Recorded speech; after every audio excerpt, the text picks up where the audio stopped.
Quiero compartir hoy en 1 Corintios capítulo 1, verso 30. Y de verdad que la buena noticia del Evangelio es que Dios provee para el ser humano la posibilidad de nacer de nuevo. Esa es la buena noticia. No hay ninguna asociación, no hay ciencia, no hay grupos, no existe nada que pueda hacer de que vos nazcas de nuevo.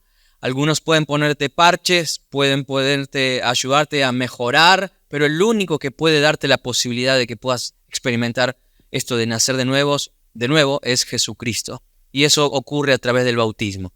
¿Sabes por qué? Porque existe mucha gente que es muy buena. Charlamos en la ciudad de Luis Beltrán con una mujer que tenía cáncer y que Dios la sanó, pero la sanidad todavía no estaba completa. Y nos sentamos y ella decía, yo no sé por qué me pasa esto. Yo fui una buena mujer, cuidé a mi padre, cuidé a mi madre, ayudé, hice esto y lo otro, pero no sé por qué la vida me devuelve esto. Yo no soy una persona mala, ¿no? Y entonces yo le hacía saber, le digo que existe mucha gente en la sociedad que de verdad que lo único que le falta es ser cristiano, ¿no? O sea, seguir a Cristo. Hay mucha gente así. Pero lo cierto es que nadie es bueno. Que todos tenemos una genética de pecado, todos tenemos una naturaleza de pecado, y esa naturaleza es la que provoca enfermedad, esa naturaleza es la que provoca carácter que de pronto sea explosivo y que nosotros lastimemos a nuestra familia. Esa naturaleza es la que hace que el matrimonio no ande bien, que el padre no trate bien al hijo, que el hijo no trate bien al padre y a la madre. Es la naturaleza del pecado. Y eso no lo puede arreglar nada, no lo puede arreglar la religión, no lo puede arreglar ninguna deidad. El único que puede hacer eso es Jesucristo. Y nosotros a través de la obediencia de arrepentirnos de nuestros pecados y pasar por esa decisión de lo que tiene que ver con el nuevo nacimiento. Fíjense en que 1 Corintios capítulo 1, verso 30, dice lo siguiente: Dios los ha unido a ustedes con Cristo Jesús. Dios hizo que Él fuera la sabiduría misma para nuestro beneficio. ¿Quiénes son los que se benefician cuando nacen de nuevo? Somos nosotros, ¿no? Y dice, Cristo nos hizo justos ante Dios. ¡Fua! Y dice, nos hizo, ¿qué cosa? Puros. Y nos hizo, ¿qué más? Santos. Y además nos liberó de el pecado. Qué fascinante versículo, pero esto continúa y dice más adelante, por lo tanto, como dicen las Escrituras, si alguien quiere jactarse, que se jacte solamente ¿de quién? El Señor. Miren, volverme el versículo para atrás, por favor, el número 30. Quiero decirte algo. De verdad, yo nunca elegí ser perdonado. Yo nunca elegí ser justificado. Yo nunca elegí ser santo. Nunca elegí ser puro. Nunca elegí ser libre. Lo único que elegí yo en mi vida fue pecar. Pero un día Jesús me presentó la salida y entonces simplemente di un paso de fe y decidí bautizarme y nacer de nuevo. Y entonces Él me liberó, Él me hizo santo, Él me hizo puro, Él me justificó. Lo único que elegí yo fue el pecado, pero Él eligió santificarme, purificarme, liberarme, redimirme, perdonarme y hacerme una nueva criatura. ¡Aleluya! ¿Cómo me voy a agrandar yo de eso? Yo no me puedo agrandar de lo que soy, en realidad me tengo que jactar en Jesucristo. Débil soy o débil fui, pero en Jesús yo soy fuerte. Y eso es lo que estamos intentando de comunicarte. Como dijo mi amigo Alfredo, no es con tus fuerzas. No es con tus fuerzas, es con el Espíritu. Y me fascinaba porque cuando estábamos en Luis Beltrán noté que habían muchos que estaban luchando con esto. Nuestro amigo Cristian, él también nos confesaba esto. Decía, tengo miedo, quiero arreglar mi vida primero antes de bautizarme. Yo le digo, no funciona así, porque somos incorregibles.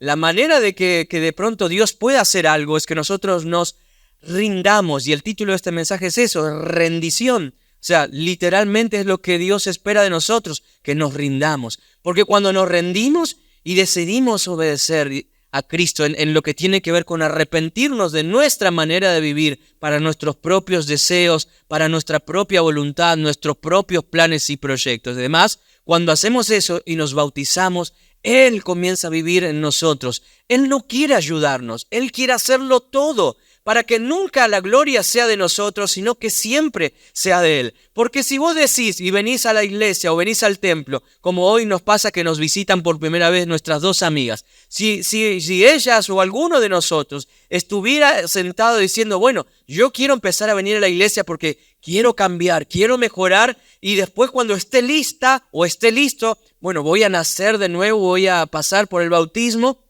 pero primero quiero arreglar mi vida. No funciona así. O sea, Dios no quiere ayudarte a arreglar la vida. Él quiere vivir dentro tuyo.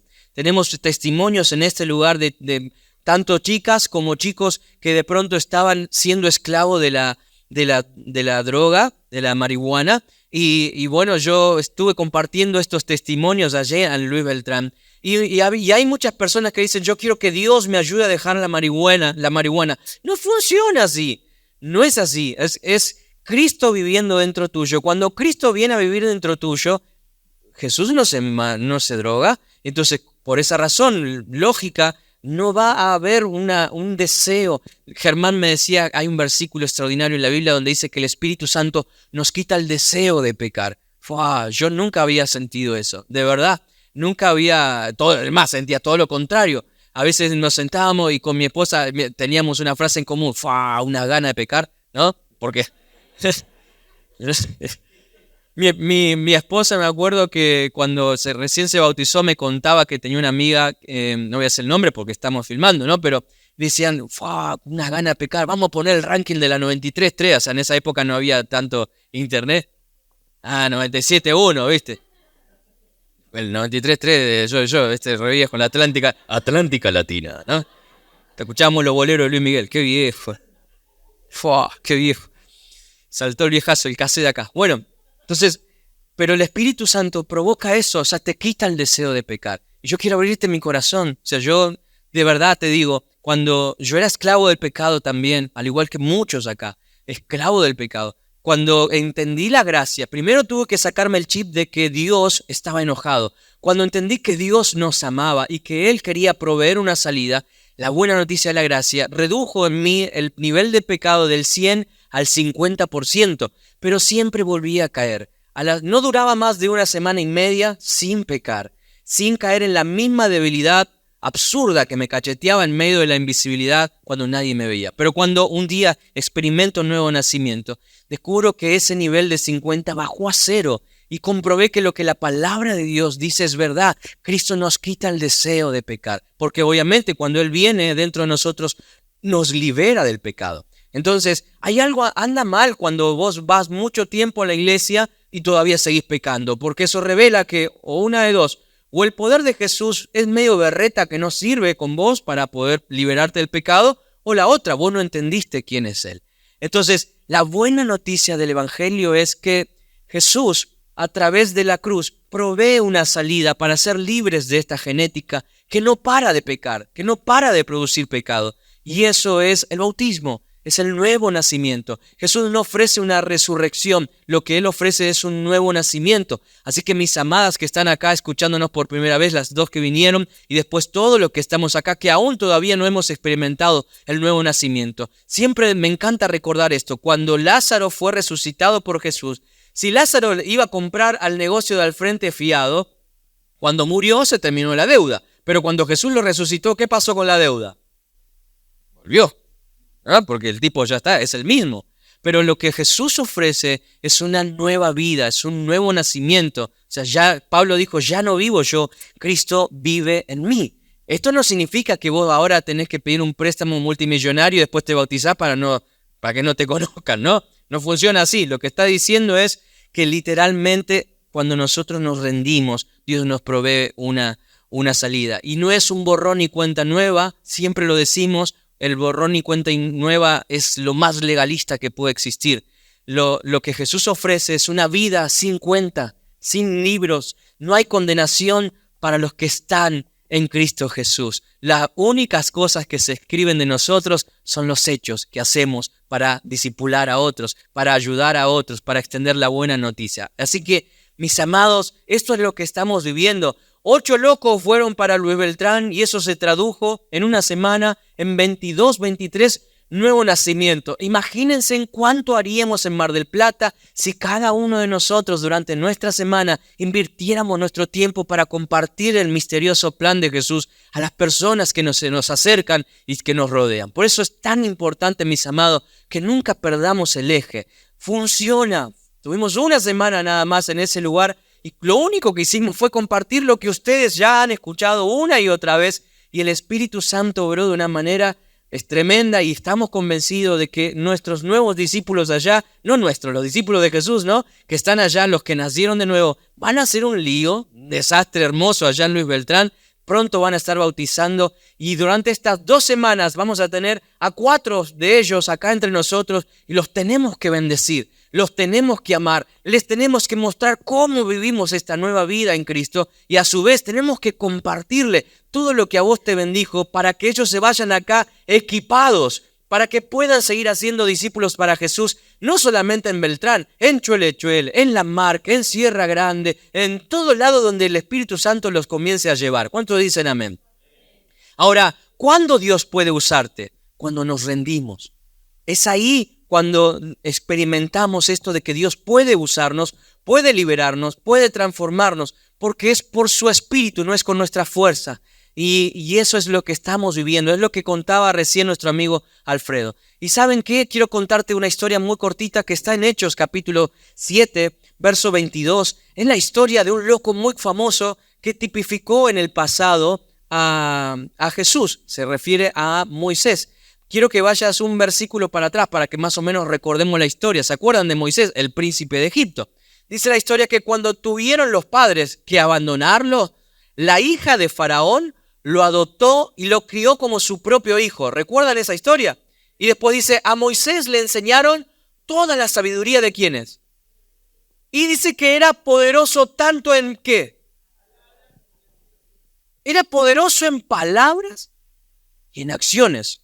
No había leído nunca esto hasta que mis ojos se detuvieron ahí y hoy el Espíritu Santo me enseñaba esto. O sea, Moisés era hebreo, pero de pronto por la matanza que hubo, que ustedes conocen la historia, la madre y el padre lo terminan poniendo en un pesebre y ese pesebre llega hasta donde está Faraón, no sé si se recuerdan, lo levanta la mujer esa, lo adopta y ahí lo empiezan a criar y recibe toda la sabiduría de los egipcios. Y lo que vemos ahí dice que Moisés era poderoso tanto en palabras como en acciones. Y él se creó y era una autoridad en el país, una autoridad muy respetada, el hijo del faraón, el hijo del presidente, de alguna manera. Y cuando vos ves, este tipo era poderoso en palabras, pero un día se da cuenta de que él no era egipcio, sino que era ¿qué? Era hebreo. Le cuentan el chisme, ¿no? Y él ahí se da cuenta, con razón yo era raro, ¿no? Con razón no tenía las mismas características, ¿ves? Yo era adoptado. Y de pronto se da cuenta de un detalle. Los egipcios tratan muy mal a los hebreos. Claro, él no lo notaba porque era egipcio, pero ahora está viendo lo que está pasando y se vuelve loco. Y un día encuentra a un egipcio dándole garrotazo y garrotazo y garrotazo y garrotazo a un hebreo y le enfermó tanto en la sangre que se metió. Le salió el argentino. ¿Qué te pasa, gato? Saltó así como loco. Y dice la historia que lo empujó y lo mató. Mató al egipcio, ¿recuerdan esa historia? Lo hizo pomada y lo quiso, claro, o sea, si un hebreo mataba a un egipcio, estaba hasta las manos, o sea, vas preso y literalmente. Ahora, era una ley que funcionaba en esa época, o sea, matar a un egipcio era el pecado número 1, o sea, y terminabas mal. Ahora, el que había cometido ese error era nada menos que el hijo del faraón. Y entonces, cuando ves la historia, él quiere ocultar el crimen y quiere tapar al cadáver. Y es tan malo que de verdad que no le salió bien y lo terminan descubriendo. Y entonces ahí dice que comienza a ser perseguido y él huye por miedo a que lo maten. ¿Recordad la historia? ¿A dónde se va él? Al desierto. Y cuando vos lo ves en el desierto, este hombre que era poderoso en palabras, ¿no? Era poderoso tanto en palabras como acciones. Ahora el tipo, esa emoción, ¿qué le produjo en su manera de hablar? Se volvió tartamudo, se volvió tarta, ¿verdad? Y el famoso poderoso en palabras terminó cuidando ovejas y terminó pastoreando allá. Un día, dice la palabra de Dios en Éxodo capítulo 3, verso 10, dice lo siguiente. Ahora ve, Dios lo llama, lo convoca y le dice, porque yo te envío al faraón y tú vas a sacar de Egipto a mi pueblo Israel. ¡Fua! O sea, escuchá, había que volver a Egipto. Era el ex asesino. Pero, ¿cuál fue la excusa de Moisés, el poderoso en palabras? ¿Qué fue lo primero que le dijo a Dios? Soy tartamudo, no sé hablar. Y cuando él dijo estas palabras, o sea, cuando él dijo, en otras palabras está diciendo, yo no soy poderoso en palabras, ya no soy poderoso en acciones, ya soy un tartamudo, yo no sirvo para esto. Esa es la condición exacta, mi amado, cuando Dios puede usarte. Ese es el momento exacto cuando te transformas en un candidato para que Dios pueda transformarte de perdedor a vencedor, de esclavo a libre, de cobarde a valiente. Ese es el momento en cuando nosotros nos rendimos. Y la historia ustedes la conocen.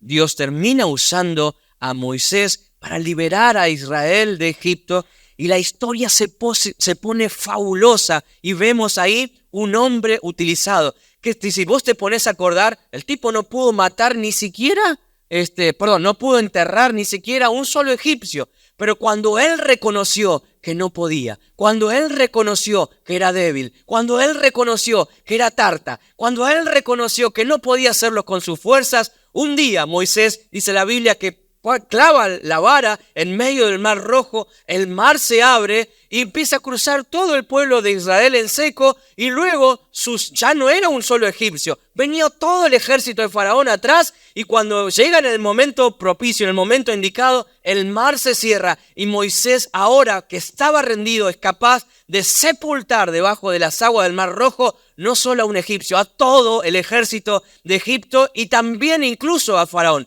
Porque cada vez que alguien se rinde, porque cada vez que alguien se entrega y dice, yo no puedo hacerlo, ahí es donde aparece Dios y dice, claro que no puedes, ahora es mi momento, porque no es con tu fuerza, no es con ejército, sino que es con mi espíritu. ¿Cuánto le dan gracias a Jesús? Y dicen, yo quiero eso mismo. ¡Aleluya!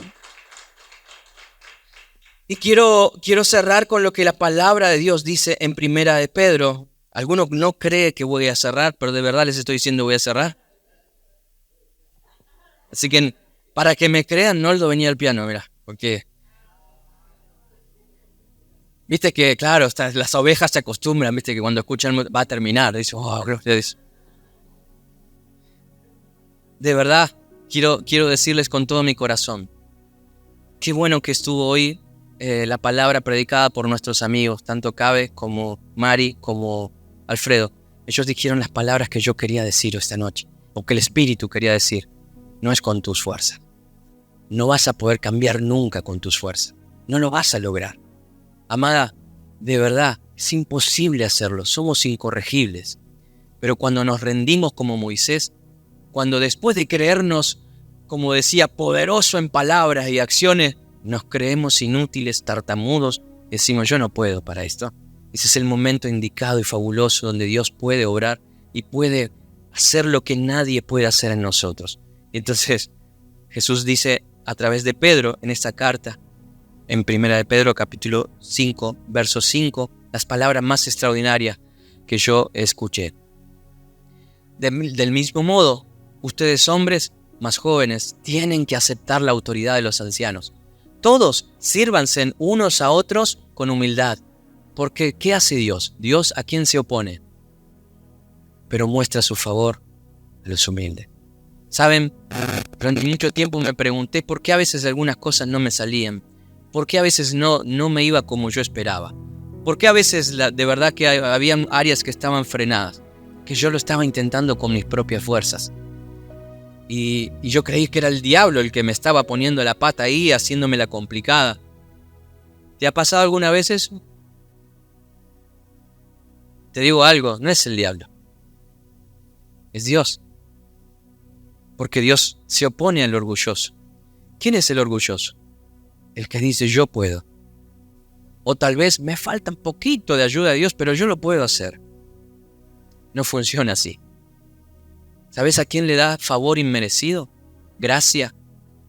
A los humildes. A los que, como Moisés dice, soy tarta. No puedo. No soy poderoso. Es más, te voy a decir algo. No sé, vos, a lo mejor Dios, vos, no sé, enganchaste al tipo equivocado, porque no sé si te contaron, pero por las dudas te aviso, yo soy un asesino. Yo maté a un judío, no puedo volver allá. Y dice Dios, vamos, estás en la condición exacta, ideal, para que yo te pueda usar. Y eso es lo que quiero transmitirte de parte del corazón del Señor en esta noche. Decirte, no sabes lo mucho que Dios te ama, pero lo único que necesita para poder manifestar su poder, para poder manifestar su gloria, para poder manifestar su salvación, su provisión, su sustento, toda su transformación, es que de una buena vez termines rindiéndote a Jesús y diciendo no puedo más, quiero nacer de nuevo, como dijo Cabe, como dijo mi amigo Alfredo y como dijimos muchos de los que estamos en este lugar. ¿No sabes cómo te ama el Señor? Que Dios te bendiga, quiero orar por vos. Dios, gracias te doy por la oportunidad que me diste de compartir tu palabra. Tal vez no soy tan elocuente como por ahí el pastor, pero he tratado de transmitir lo que tu espíritu me sopló al corazón cuando entré a esta casa. Y yo te quiero pedir que toques los corazones, Señor. Yo solamente puedo llegar al oído, pero solamente vos podés llegar ahí, a lo más profundo del corazón. Yo te pido, Espíritu Santo, que ahora venzas las barreras, que venzas los paradigmas, que venzas los paredones de orgullo que nosotros hemos construido. Y te pido que nos ayudes a ver que si aún con orgullo y todo, has sido tan bueno y lleno de gracia y nos has bendecido, nos has prestado vida, nos ayudes a ver lo que Pablo dijo. ¿No te das cuenta que la bondad de Dios es solo para que puedas apartarte de tu pecado y puedas ser libre? Dios, ayúdanos a ver tu amor. Dios, hoy queremos rendirnos y yo oro por todos los que están acá en esta noche sentados y han escuchado todas estas historias reales de gente que está siendo transformada y está experimentando cómo Dios provee cuando no había, Señor, la posibilidad con las propias fuerzas de tener una luna de miel. Mirá cómo hiciste, Dios. Los trajiste a la ciudad feliz. Señor, gracias. Gracias por todo lo que hemos vivido y todo lo que aún nos espera. Bendice, Dios, a mis hermanos acá. Que tu palabra penetre hasta lo más profundo de los corazones, de los huesos, Dios, y que podamos experimentar la buena noticia, Señor, la propuesta y el regalo de tu transformación a través del bautismo y del nuevo nacimiento. Te doy muchas gracias, Padre, muchas gracias. En el nombre de Jesús. Amén. Y amén. Aleluya.